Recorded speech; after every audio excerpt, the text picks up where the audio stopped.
can you imagine what the Disney films would have looked like in the 1930s and 40s had they had that style?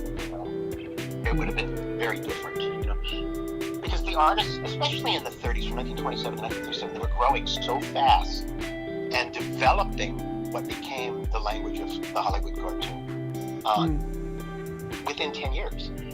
Think of the staggering growth in not only technology but in the approach to animation from 1940 to 1937. Snow White.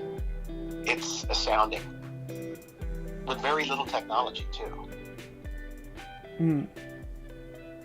Do you feel like CG animation kind of hurts the... Let me backtrack for a sec. If you watch the Jungle Book, for example, you can sort of study it and pick out which parts were done by Ward Kimball, for example. You can't really do that for CG animation. It kind of makes the touch indistinct. Or do you feel that way? Or Absolutely, that's very true. I remember we'd go to dailies, and when we do our scenes, and part of that is because everybody draws slightly different. Everybody brings their own unique quality to the work. I mean, you have a model, and for the most part, you paint it. You draw it, you paint it, and people buy that it's the same character, even though it might be slightly different from animator to animator.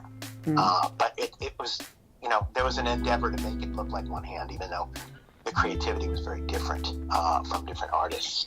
And we'd go to dailies. When I was working there, we'd go to dailies, and after dailies, someone would walk up to you and say, "I loved that scene you did.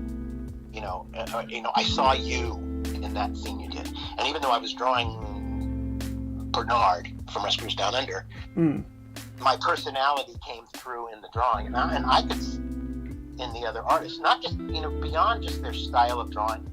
Sometimes the character would actually take on the appearance, slightly, subtly, of the person who did the scene.